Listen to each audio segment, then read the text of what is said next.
Hello and welcome to Coaching with AD.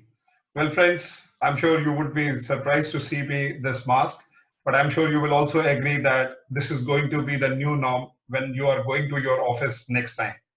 Well, friends, today I'm going to cover this topic that how our work is going to look like in the post-pandemic uh, period, because it is definitely going to change the way we used to work in our pre-COVID times, and moving from pre-COVID time to the post-COVID time. It's the work norms and the office, the way it used to operate, is going to change forever. And I'm going to share some of the new scenarios, most likely scenarios that are going to develop. But before that, I also want you to grab a cup of coffee or a tea, because this is going to be a little longer video. So I'm going to make it in two series, part one and part two.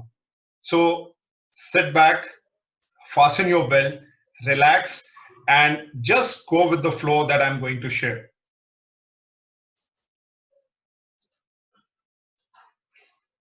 Now, as you look into this part, COVID-19, what changes to expect and what would work look like in the coming months and year, there is something that is going to happen which is going to change life forever, the way we used to work in the pre-COVID times. So there are around 12 ways this our work is going to change forever, and that is what I'm going to share in the subsequent slides, that what are the new scenarios we are building. Because as we are all getting used to social distancing, lockdown, and video calls, a mask and sanitizers and many more things that are coming into our life as a complete part of life, and that is the new change, that is the new norm we are all getting used to, is going to impact a lot.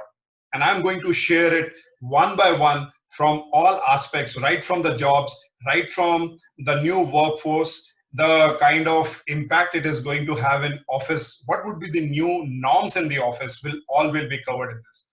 So let's get started.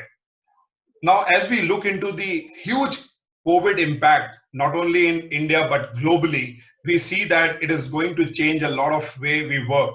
And when I say the way we work, now the workforce is actually divided into three parts. One is called essential workers, and the second is called as remote workers. Now, what are these essential workers are? They are basically doctors, paramedical staff, security forces, and various other agencies that are supporting the prevention of COVID in the entire area wherever you are.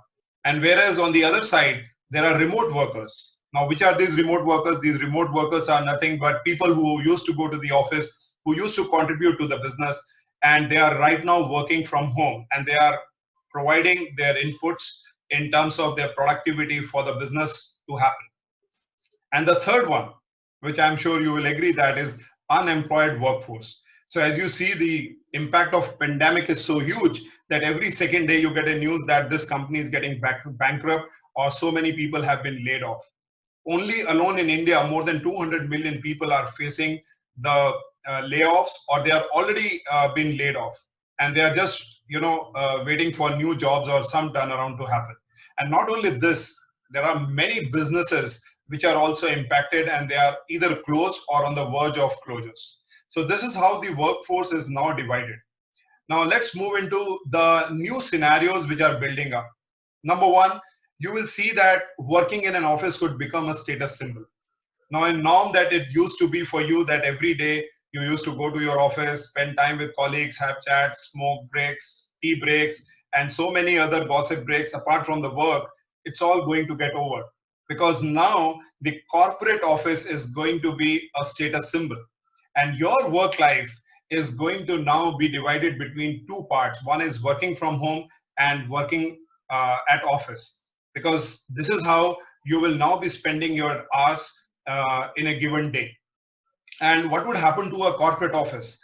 A corporate office will be kept by the organization as a status symbol, because they want to give a message to the world that they are still holding a big office as a corporate identity. Whereas in this period, you might see there are a lot of branch offices, small offices at various locations globally or within country are going to be closed, because there would not be any need apart from a very urgent need that you want to maintain some cold chain or some very essential works. Otherwise, it will be only for status symbol it is going to be there. Number two, this is also kept, this corporate office will be kept only for the purpose of attracting talent, because uh, you want to tell the world that when you want to work with us, we are still there in the market, and that is where the status symbol is holding them in the marketplace. And only few will be able to work. Now when I say only few, because as we already know that the new norms are saying that you have to work at the capacity of 30%, which means that majority of the people will not be going to the office. Only these people who are either department heads or those who are functionally required to be in office will be going to the office in the first place. So, so this is going to change a lot when it comes to your office, when it comes to your corporate office norms. Let's look at the number two. Number two is that most meetings could be replaced by emails and video calls. I'm sure by now you must be experiencing this, that your most of your work is happening through video calls, webinars, conferences, e-conferences that are happening.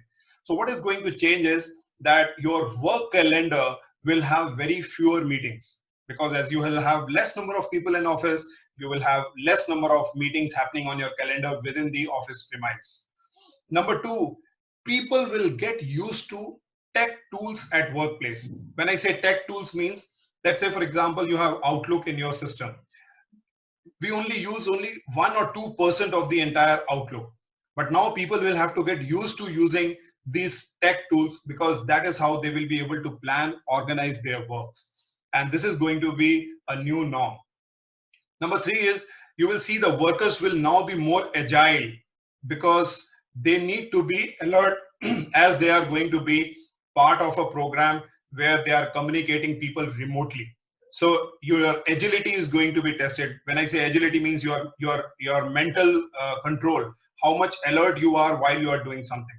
Because in earlier days you could have done anything, but now you need to be very specific. And two is how do you communicate with your colleagues? Because now from remote angle you need to be very precise, you need to be very specific, you need to also respect, you need to be gentle, because you don't know how the other person is on the other side, what scenarios are with him at this point of time. Number four, more meetings will become emails and more emails will become instant messages. Now this is going to be the new norm, because all the communication will likely to take place on an email, and that is where it will become a new norm, that very instantly you will get emails, all the communication will be coming. And number five would be that for team members, phone calls and meetings will be on video calls. So due to this change, you will see that people will also learn email writing etiquettes, because now they have to do most of the work on communication. And this video calls are going to be the new norm, as people are going to be more sensitive about talking to people face to face through video calls, because earlier people were shy of, they were never used to come in front of the cameras. But now this is becoming a new norm, and that is also going to impact the way you speak, the way you dress while you speak to people. Number three, it could be the end of business travel. I'm sure it is going to give shock to so many people who used to travel very frequently abroad and within the country to go for attending meetings. And the number one reason is that the company is right now looking at to save cost. And in saving costs, business travel is going to be impacted a huge amount. It's definitely going to take another 2 to 3 years that it is going to come to the normal if all goes well. Then this long convention meetings are going to be a scene of past, because with social distancing coming and becoming active, consumer preferences are changing. So what you are going to see is more of e-summits, e-conclave, and no business travel. I'm sure every day you are now seeing that how many webinars are happening, how you are globally getting connected to the thought leaders in every field, and they are coming and speaking in these kind of conclaves. So this is going to be the new norm in place. Number four, very interesting, that is office buildings could become elaborate conference centers. So now, as I heard a couple of weeks back when the Barclay head said that I can't see that 7,000 people under one roof in one office. Exactly this is going to be the scenario in the coming days. Number one, more space is going to be used for large meetings and conferences. only for the purpose of conference and meetings, this space is going to be used. While all the focused work, all the important work, day-to-day work will happen only remotely. Number two, office floor will have more of open layouts. It will not be like the big chambers. It will be more of an, but with partitions, because if there are no partitions, people will be likely to get infected or infections can be passed. And more hand sanitizer and antibacterial wipes will be on the desk, at every desk. That is going to be the new norm. So a huge impact will happen in this industry, that you will see more players coming in hand sanitizer and antibacterial wipes. Then privacy booths will be created, because in the open floor network, you will see that some like telephone booths are created where people can have chat, because it will become noisy if you do it outside. And then cubicles will be back. So small cubicles will be back because of social distancing norm. This has to be a part of the scheme. And another very important area is unassigned seating will decline, because in the open workspaces, when you go into startups or big corporates, you will see that there are open seats that you can sit anywhere and start your work with your laptop. But that is going to be discouraged. Only specific seating for a particular person will be maintained, and that's going to be the game changer for many companies. And more hygiene and health measures in office will be demanded by the workforce, because everybody wants to be safe, everybody wants to be secure. What will happen to shared spaces? Now, this is going to be very interesting, because in shared spaces, people come from different cultures, from different places, from different verticals, new startups. So you will see a lot of door sensors where there is no touch. So these are going to be touchless fixtures, automatic soap dispensers, voice activated elevator. So you don't have to touch on a particular button to touch on a floor. Only by voice command it will happen. And the architects are now going to work on new office floorings, furnitures, and materials, so that it can be packed up fast, it can be removed fast, assembled fast, and reassembled again, because of deep cleaning that might be required instantly at any point of time. So look at the way this entire industry is booming, going to boom when it comes to the new things that are entering, and our norms of work are also going to change. Number 5, mandatory on-the-job medical screening could become the norm. Now, if you look at very closely that as 33% or 30% of workforce are allowed to work, you are going to be tested very often. And this thermal screening, temperature checkups, antibody tests are going to be the norm of the day. And not only this, you might be asked to bring your immunity certificate from your doctor, and that can be asked randomly at any time. And let me also add a very important point over here is, this is going to be a legal norm. So tomorrow, if you say that I don't want to undergo a test, I just went a test recently, and it's becoming cumbersome to you, or it's becoming, you're losing your patience because of this, and you don't want to do it, you have no choice. You will have to undergo, because this is going to be the legal norm. Any repulsion to this can cause other effects. So at this point of time, I am just winding up the part 1 series.